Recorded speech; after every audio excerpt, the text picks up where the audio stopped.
Hello everyone, my name is Phawx. In this video, we're going to be reviewing Anbernic's latest handheld, their RG28XX.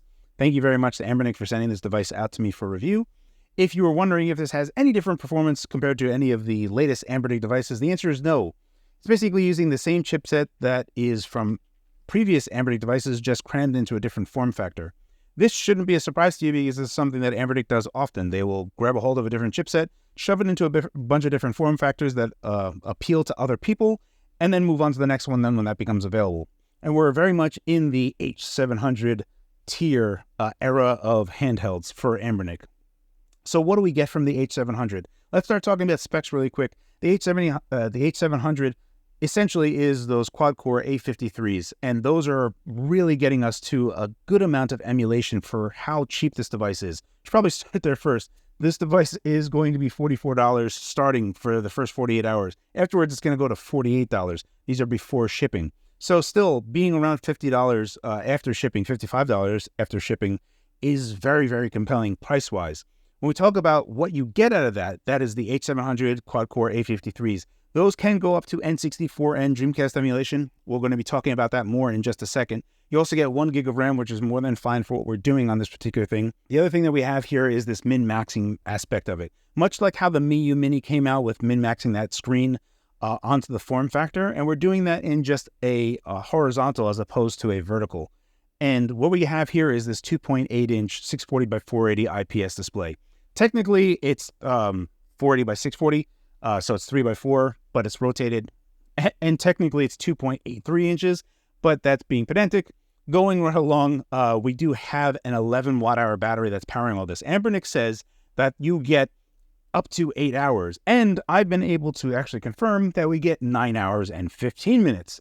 This is with PlayStation 1 emulation. Now, that is very, very impressive. The thing that is kind of crazy to me for multiple reasons is that it does go up to 9 hours and 50 minutes, but it's also kind of gliding around on my Black Tab View Android tablet, not sponsored, but it's weird because it's just floating around, and it floats around more when the light goes off.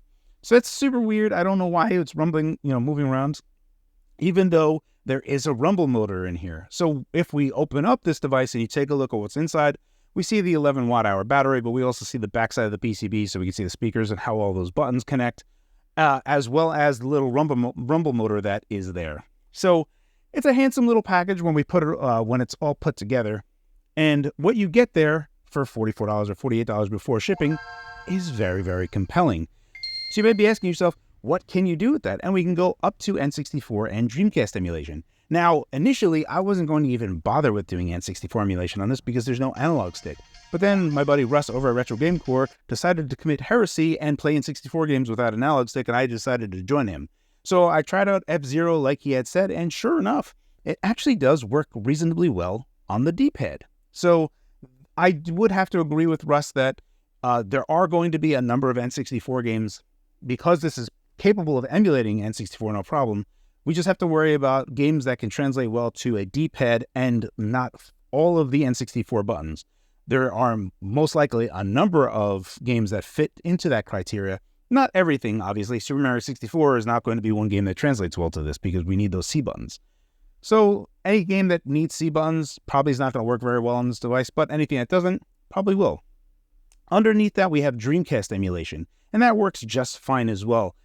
And everything fits really, really nice onto this display. When we start looking at other emulation, obviously anything under that works fine. GBA, even though that's 3x2, still scales really nice. And when we just look at it, it really kind of has that Game Boy Advance Micro.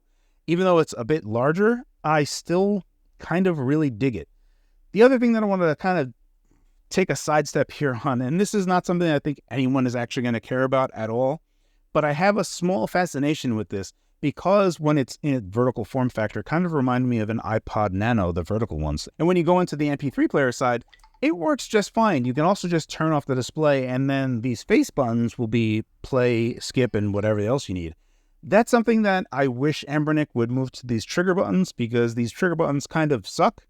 They're hard to depress. And if you're going to have something that's going to be in your pocket and you don't want something that easily depresses, these trigger buttons would be much better for skipping and playing and stopping songs.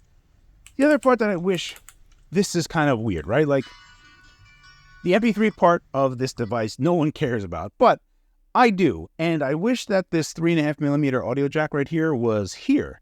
And the reason I wish that is because when I'm holding this device, there's a substantial amount of space still within my hand. Like the cable that would be coming out of the 3.5mm audio jack wouldn't interfere with how I'm holding the device. Like, I'm not going to be holding the device like this.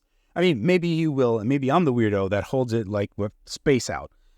So I can understand having it here. And also, it's first and foremost a handheld, a gaming handheld. It's not an MP3 player.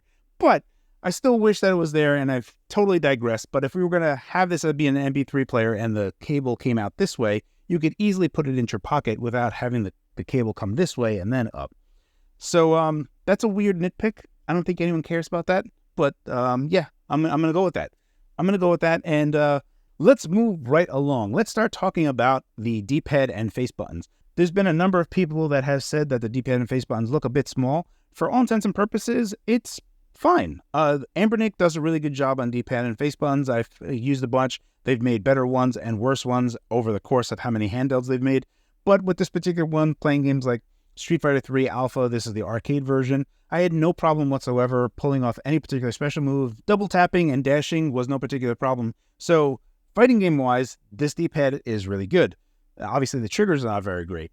And if we were also thinking about it for like brawlers and other things, when you're pressing in any diagonal, the one part that I always like to talk about is not only fidelity of the D-pad, being able to finesse the D-pad, but fatigue. A mushy D-pad causes fatigue. So if you have to push hard into any particular diagonal, so like in brawlers, when you have to move diagonal, like in Final Fight here, if that is too hard to move, eventually you're going to get cramps and you're going to not want to play anymore. But there's no real need to force press in any given direction for the diagonals at all. So the D-pad here is excellent. It's much like how most all of Anbernic D-pads are. I would still rank this as a B+. They could do better, but you know, it's probably like an A-. I'm probably being a little bit too tough on them. But that's it for like how the face buttons are on there. More than fine. The triggers suck. It has HDMI out. For what reason, I don't know. It doesn't have Wi-Fi or Bluetooth. If you needed that, you'd have to use a dongle. So I guess you could do that. It's just a weird thing, and I don't think anyone would do that. I certainly wouldn't do that, which kind of sucks because I would love to have retro achievements on this device, but unfortunately I can't. But it's a very cost-focused device. So being very, very inexpensive is something that I think Anbernic was trying to gun for, and for all intents and purposes, I think they did a good job. The UX and system functionality of the firmware that comes with this device, straightforward. Everything is plain, it's easy to navigate, and it works.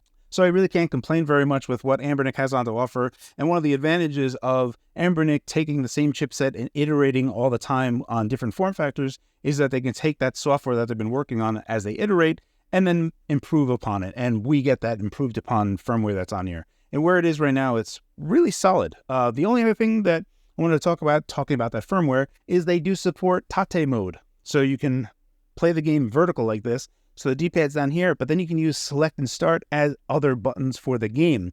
So when you're playing, you're not kind of playing weird like your hands on top of each other. You're kind of playing how you think you would.